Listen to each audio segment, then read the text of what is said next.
Welcome, Vorthos Nation, to the penultimate episode of June's Storied Showdown. Today, we have a beautiful story to discuss. Ryan, otherwise known as DominarianPlowshare online, and I dive deep into the gut-wrenching yet uplifting tale of Danitha Capuchin with Langley Hyde's A Brutal Blow. In this conversation, I got to really understand exactly what makes a character truly captivating.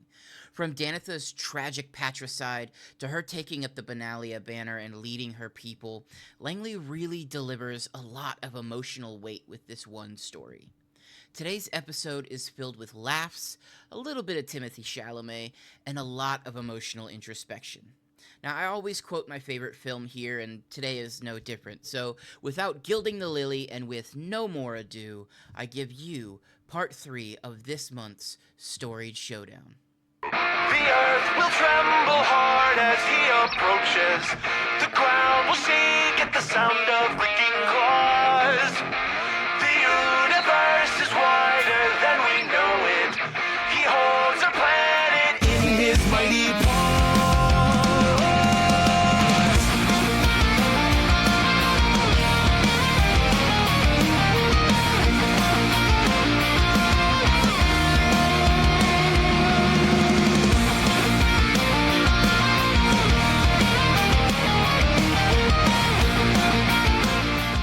So, thank you so much for joining me, Ryan.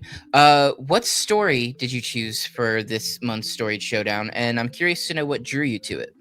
Yeah, so I picked sort of one story and around it a character. So I picked the central story is A Brutal Blow by Langley Hyde, which was part of the Dominaria United story on the Magic Mothership website.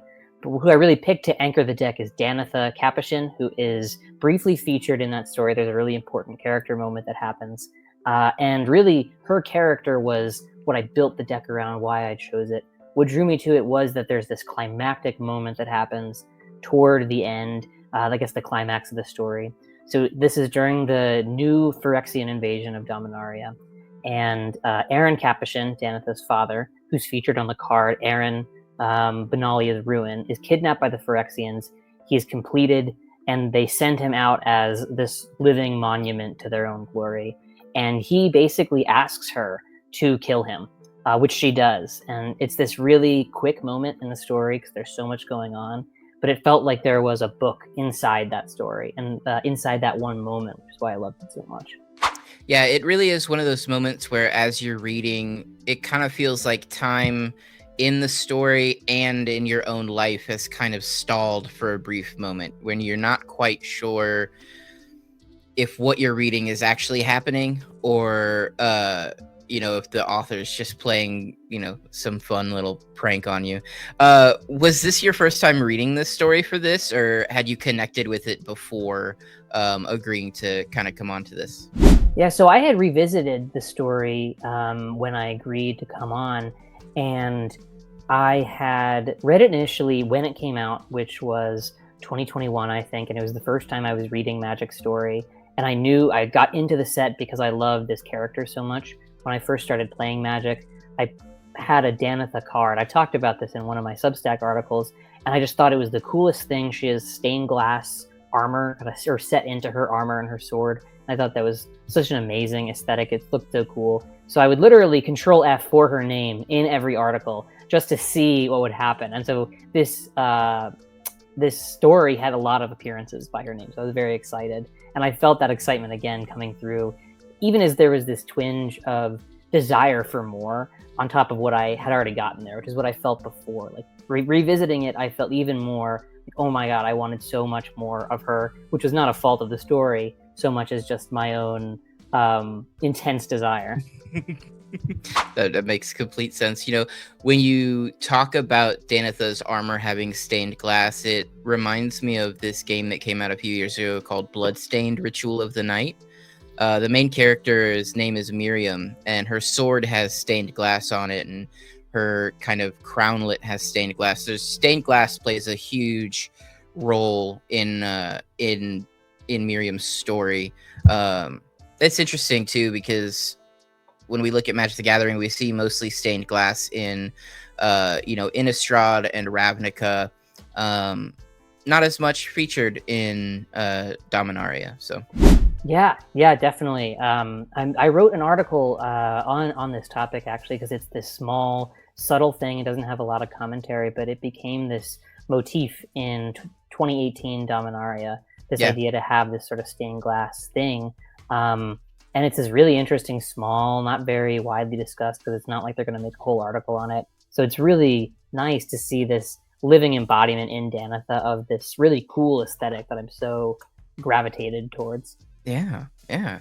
When you were reading the story, when you were reading A Brutal Blow, um, were there emotional or thematic elements to this story that really kept pulling you back in?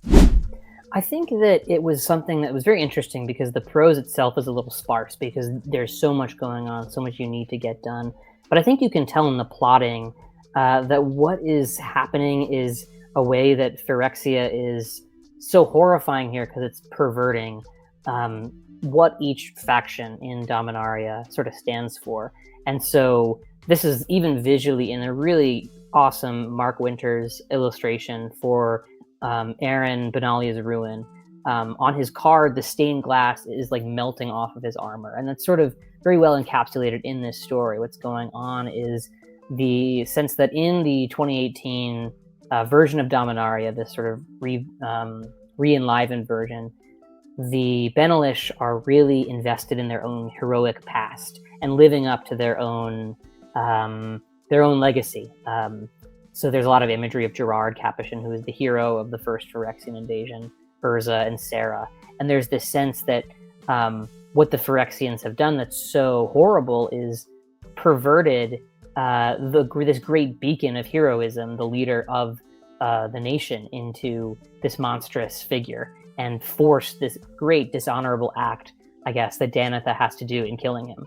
What about characters? I mean, you kind of already touched on a few, but I am curious if Danitha is kind of the main focal point for you coming out of this story, or if there were any kind of honorable mentions, side characters that you really enjoyed. Oh yeah. So interestingly, since she is herself sort of a side character in the story, the ones that I always gravitate to in the story are Jaya, Joda, and Ajani, who are doing their own thing. This is a really big storyline for them because it's in this story that Ajani is revealed to be a Phyrexian sleeper agent and kills Jaya, which is a very big deal and very kind of moving.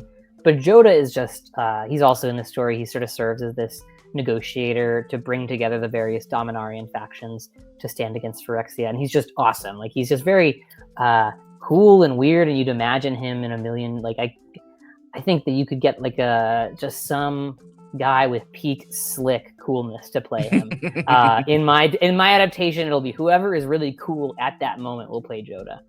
It is interesting, though, when you look back on the story, a story that is stacked with characters, Ajani, Joda, Jaya, and yet Danitha is the character that stood out to you. I am curious, when you see a lineup like that, when you see like an all-star lineup like that, what was it about Danitha's personality or character that really like drew you to them specifically out of this story?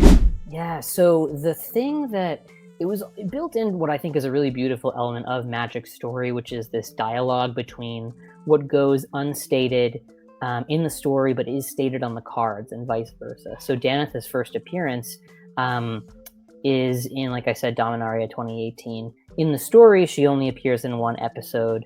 They try to recruit her for the new Weatherlight. She basically says no, and you get the impression she's very serious, very stolid, very honorable. And that's the same thing here. She's very, she has a lot of fortitude, but it's clearly the crack is showing in these moments.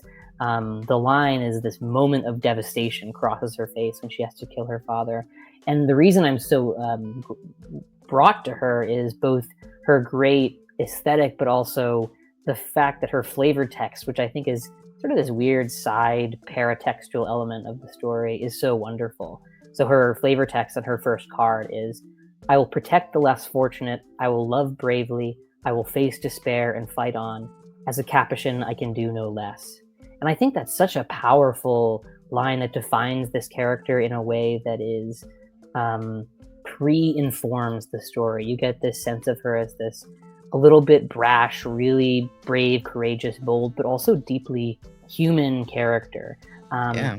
She's not this sort of image of a sort of white color identity creature that's so often this like the stoic soldier. She's got this very burning ardor to her, which I think is awesome. That's gorgeous. Now, do you see? Obviously, I can think of a few, but I am curious. When you think about the story, when you think about Danitha, and all of the qualifiers that you just applied to her, do you see any real world parallels, or even personal experiences that kind of made this story resonate with you just a little bit more?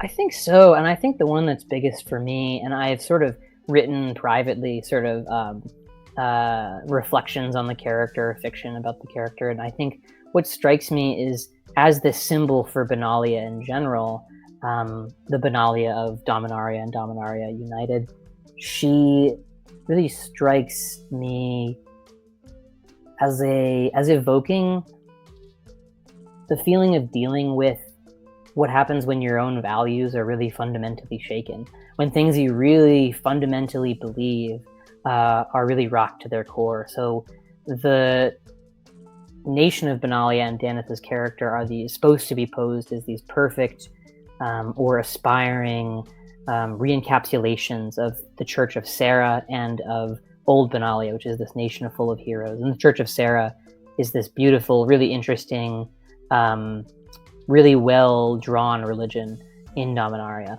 And so the sense to see that when the beacons of those ideals are really shattered, and you suddenly have to pick up the pieces. I haven't done something as dramatic as this, as having to slay my own father. Thankfully, it hasn't happened to me yet. But there is something about the need to reorganize your entire world and find how to hold on to what means the most to you in the face of this apocalyptic event. Yeah. I think, without getting too into the weeds about it, those are definitely lessons that we can take forward, in today's world of, realizing that sometimes things are going to shatter and we're going to have to pick them up, and we're really going to have to figure out who we are from the ground up sometimes. One of the interesting things about the character, and this will get into the mechanic the card I chose, but there's this interesting fact that over the course of the third card she got, Danitha, New Benalia's Light, is a green-white card, where her first two had just been white. And I really like color identity as this sort of world-building system, and there's always a part of me that was like, why green-white? And it seems to me like it helps emblemize the feeling of being deeply committed to the world, to the things that you are committed to for the sake of honoring them, for the sake of their own sanctity or their own value, which you can see in the art too. But you could keep me here for hours and I would keep talking about the same card. So I believe it. That's what I love. You have brought it up a few times. Color identity. Historically, Danitha has been specifically white focused, but Benalia's Light, green-white, Selesnya. When you think of Danitha as a character, I can see that kind of ringing true, but I am curious about A Brutal Blow as a whole, the story in general. If you had to assign the story a color identity or a color combination, what would you think? What do you think that would be? And I'm really curious as to why. I think it'd be red-white, Boros, just because there is this action is what I associate with red. It's a very action-packed story. I think I would say Naya if there was more of this sort of contemplation. I guess there sort of is. You could make that case because one of the side plots is the attempt to recruit what's her name? Malira, or one of the Maria. There's a Maria, there's a Malira, there's so many different permutations. Joda's trying to recruit Maria who is a Llanowar, or a different elf from Dominaria. Yeah. So there's a sort of green association with the elves as a faction, but red-white just seems so fitting because it is both about it's the moment when these values are being put to a stress test, when the things you most deeply believe being so associated with the sort of white alignment, is subjected to this intense bursting. I love that. And you also have the very literal parallels, right, of a Johnny White and Jaya Red, clashing in this story as well. So I can absolutely see that. And what's really interesting is when you pull out from the character how that color identity to the story itself can kind of change, because you do have Danitha, who is a side character of this story, and she does bring a lot of that white alignment to this story, right? But just like any other piece of writing, there's so much more. There's so many more characters. There's so many more elements to take into account. Indeed. But as we move out of the story, I really kind of want to talk about the deck that you built. I haven't seen the deck list yet, so I'm really excited to get into this. So when you started building this deck, where did you begin? Did you begin with Danitha as the character? Did you begin with a mechanic or a vibe? Yes, great question. I did begin with Danitha. And part of it was that I wanted to capture what I think is the story being charted in the card Danitha New Benalia's Light, which is the commander. I picked Selesnya in part because there is this...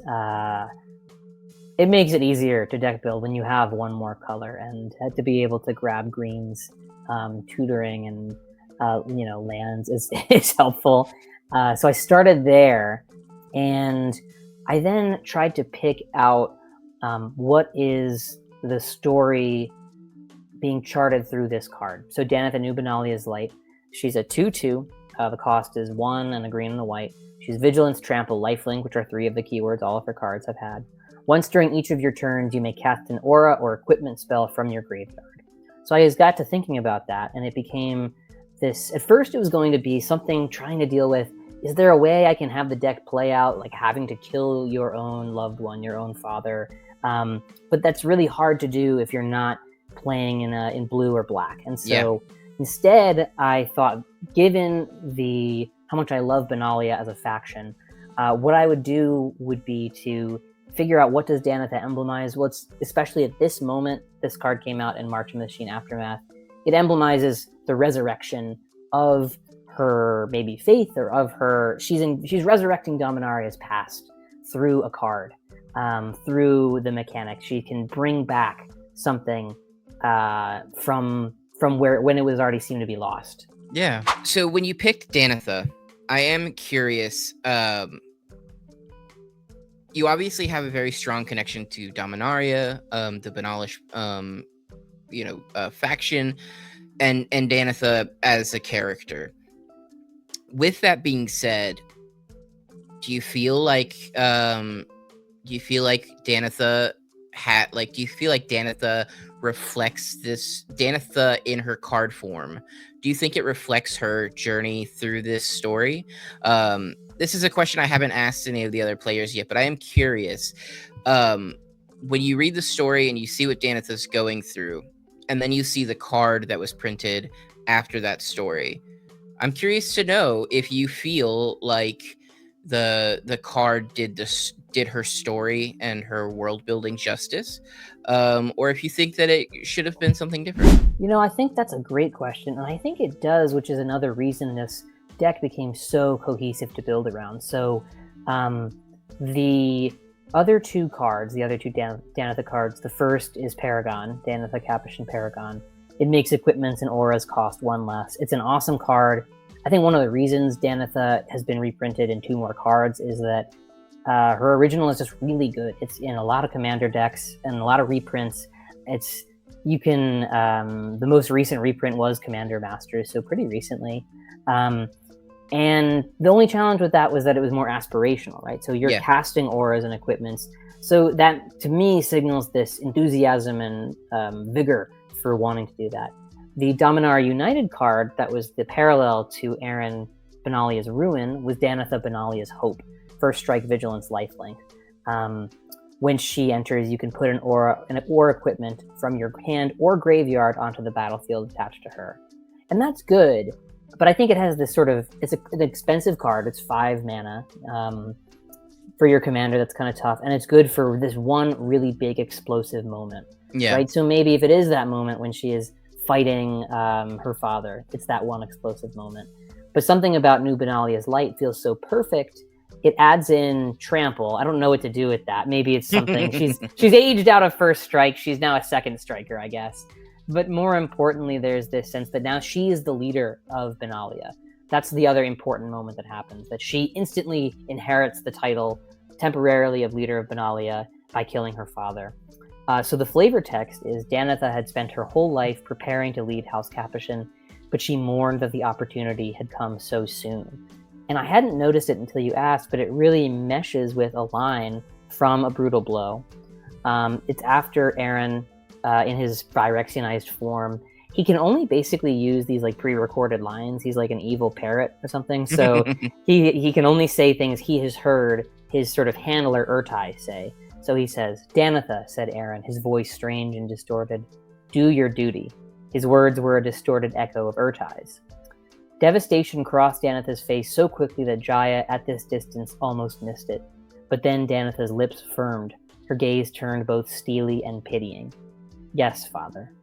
And then, so this image, steely and pitying, is so fascinating. Yeah. I don't think it's pitying like a sneer, obviously. It's pitying like this profound pathos. And that's captured in the face of the card, the very image of it. The final thing I'll mention is, again, I could talk about it forever, but Randy Vargas's painting in New Benalia's Light, Aaron Capuchin, unphyrexianized, is in the window behind her, and he's putting his hand on her shoulder. And I think that so beautifully encapsulates this redemption that happens. Yes, it's such a beautiful moment. Yeah. Yeah, it's one of those things where and this is one of my favorite things about doing this series so far is, you know, I haven't read every Magic story. I don't know anybody that has. Maybe Carrie from MTG Lore, but it's one of those things where, you know, I can read through the story and I won't lie, I was mostly focused on the Ajani portion of the storyline. Ajani was one of my first, you know, favorite planeswalkers, and so I didn't pay Danitha or her storyline much notice when I was reading through the Dominaria United stuff.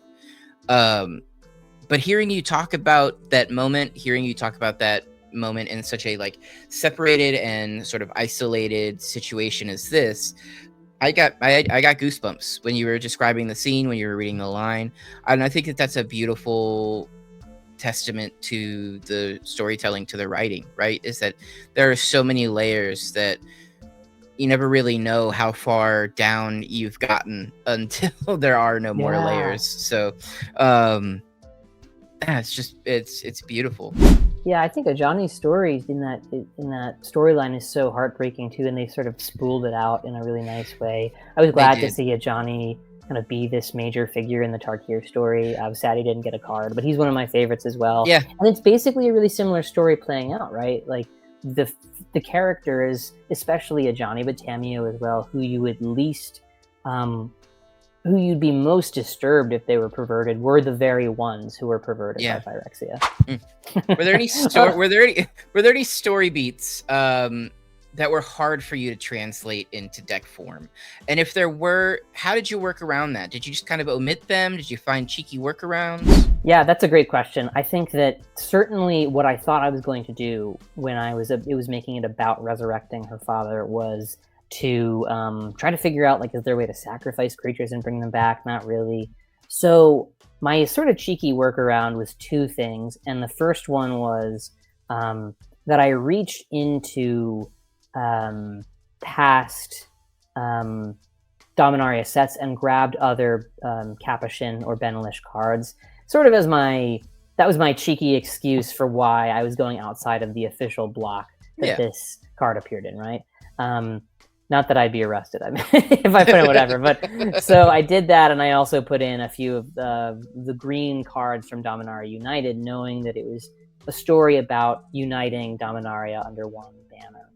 The other thing that I added in at the kind of later, and was a theme that came through and then sort of fell away, was enchantments that self-sacrifice or that give you the option for that. So one of them is Briar Shield, which is from from Weatherlight. So it's a small aura, 1 green, enchanted creature gets 1/1. If you sacrifice it, the enchanted creature gets 3/3 until end of turn. That works really well for Danitha because she can just bring it back the next turn and she can get this temporary juice. But B, I kind of like the notion that it is cards that are allowing you to sacrifice them when need arises. Yeah. Without kind of the possibility for redemption is sort of still there. And thankfully, there was one card I could not remove, which was Brainwash from 4th edition. Enchanted creature can't attack unless its controller pays 3. So like a targeted version of propaganda, basically. Yeah. I was like, there were times where I was like, I might have to cut Brainwash, but it's too perfect. I can't let it go. It's so good. How do you normally? This will be my first experience with you in a match in a game situation. So I am curious. How do you normally approach deck building, and was this process different for you at all? It definitely was. I'm kind of psychotic with deck building. I will usually do one of two things, and they'll both go really weird. The first one is that I'll pick a commander that I really find interesting. I like picking weird ones or ones with a specific mechanic. I've written recently about how a few of my favorite commanders that have come out recently are Beator, the Beator from the main set of Tarkir Dragonstorm, where it does stuff when you get to higher and higher toughness, or Mendicant Core Guidelight, which lets you duplicate artifacts. And then I try to find some weird way to take them. So sometimes I will have a very optimized sort of build. My favorite deck is Elevere the Wild Court, which is the precon from Wilds of Eldraine. That one is, I picked all the auras that I really liked and thought were cool and put it in. With other ones, I sort of want to do something that's surprising or interesting or weird to me. So with Beator, I just picked a bunch of really odd, large toughness creatures. Or with Mendicant Core, I went through chronologically every single artifact that's been printed in Magic, added the funniest ones I saw, and had to trim away like 200 of them. And it worked really well. It's a fun deck. In this case, it was different. I did have a huge list because at first I was going through and adding, okay, every single card with Benalia in it, I'll consider every single aura printed taking place on Dominaria, I'll add just for the option. So my my considering has 150 cards in it. So that's what 250 cards I picked from, -1 for Danitha, -2 for Soul Ring. So it was instead became which of these cards feels like I could really, really justify to myself, hey, this works well. This is jibes with Danitha's story, with the story of Benalia during the Phyrexian invasion, or with the story of Dominaria during the Phyrexian invasion. You know, look, I'm not going to call it psychotic. That's your word, not mine. But 250 cards is a lot. Yeah, that's a lot. But hey, you know, I appreciate it. It's everybody has their methods. So I'm a Scryfall doom scroller. Yes. So I get it. I have a big question, and we're running low on time, so I'll just ask a couple more. But my big question for you is, do you think that storytelling has a place in gameplay? How important is flavor to you when playing Commander? So usually art is the most important, and I pick cards based on what kind of experience the art can create at the table, or maybe a character, which is why this was such a great experiment, and I really loved it. I think that the best thing a deck can do is channel the vibe of whatever it is. So either you're pulling out really fun, interesting looking cards, or you're imagining what does the vibe of this card, this mechanic, this whatever, seem to lend itself to really well. I love auras as a card type, which I put them here. I could have used a lot of equipment, but something about like divine blessings felt very fitting to Danitha. Yeah. So it's, for me, shows up the most in deck construction, and in the moment where you're on the play table, it's the fun, interesting, weird, out there stuff you can do that helps put that story into action. A little bit. Do you find that you're talking about the story a lot with people when you're playing? Are you like referencing? I find often that I am calling attention to flavor text I like, or specific moments that I notice are in a card art. And I'm always curious if anybody else does that. I know at least one other person in my personal play group does, but Yeah, so I have a great play group that we run the gamut so much. One friend only plays original printings. Another always mispronounces card names because he can't. I think he's just like doesn't get that read. Another one is really goes even more hardcore than me in terms of building stories around his decks, and that makes it fun. The idea, he uses the Doctor Who precons, but builds in like a Tom Bombadil deck into it, and so it's like, oh, he's traveling around the universe gathering stories. yeah. So I love for me, that. it definitely is. I'm like, hey, look at this card really quick. I'm going to show this to you. Or hey, look at this flavor text. I have friends that we'll just have a Discord chat where they're just sending each other really weird, funny flavor text. So I think in terms of the game table, it's not always there. But the beautiful thing about Magic to me is that the experience of it is so much bigger than what happens at the table. That's very, very true. Are there any other Magic stories that you'd love to turn into a deck someday? The one that I really was considering, I'm kind of I have a bias towards the new when it comes to stories, but anything by K. Arsenal Rivera and Miguel Lopez are so amazing. They're my favorites. Yes. And I thought either Under the 300 Suns, which was from March of the Machine, or my most favorite, which was, it was called The Last to Leave, I think, and it's in March of the Machine. It's the one where Elspeth is going through all the places she could help and has to decide where she'll be reborn as an angel to help. It has this like pump up moment at the end when she flies in to rescue Chandra, I think, from Vorinclex. I would love to adapt it. I just couldn't figure out how in a way that was interesting. I totally get that. You know, what's funny is this whole series actually, I could totally credit most of this series to K. Arsenal Rivera. It was their story, Together Survives the Pack. I have always built decks like incredibly focused on flavor. If the art is from a different plane, it probably won't make it in the deck. If I'm building it around a specific, commander, it's always on a theme, right? But Together Survives the Pack hit me so hard. It was one of the very first Magic stories that I ever consciously thought, I'm going to build a deck that tells this story. And so I built an Eshki Dragonclaw deck. I love it. It plays out a lot of the story as I'm playing the deck. I as the player, take over the role of the Twice Whisperer. She is the Dragonclaw.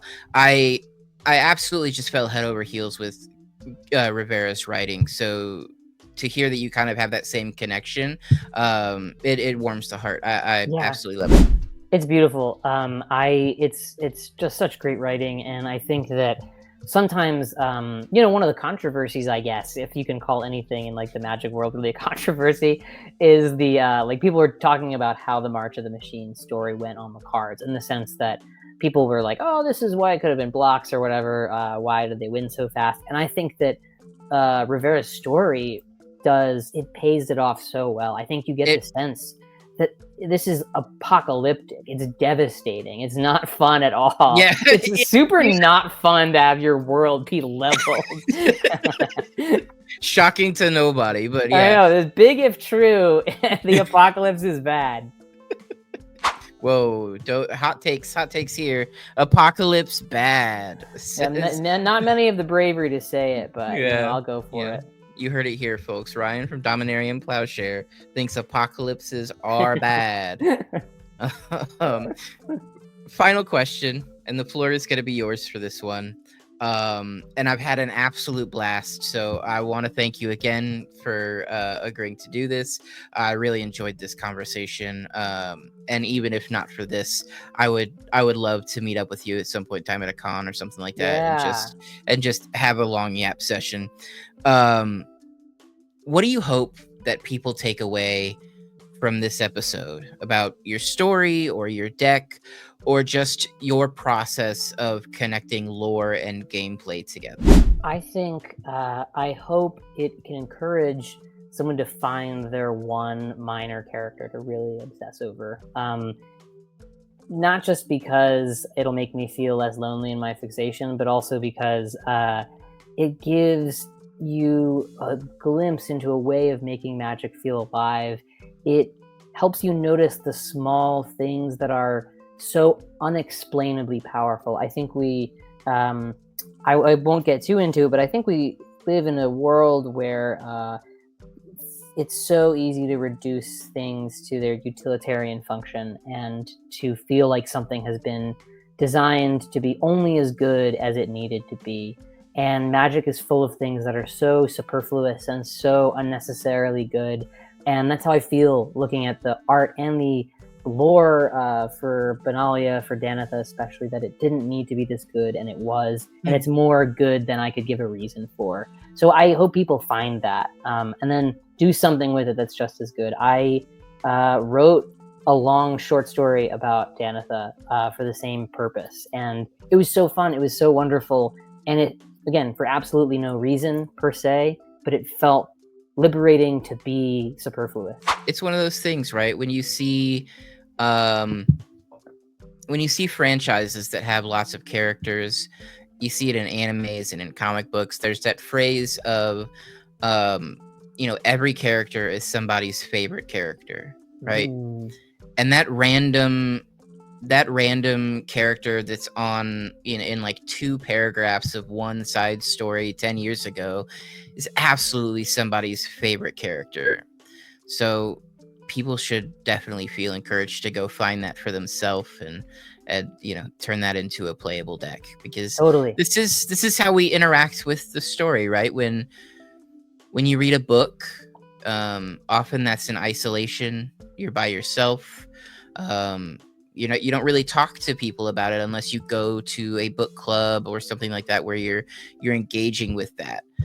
Magic the Gathering is different. We get to read the story and we get to play with the story in physical form with people we care about.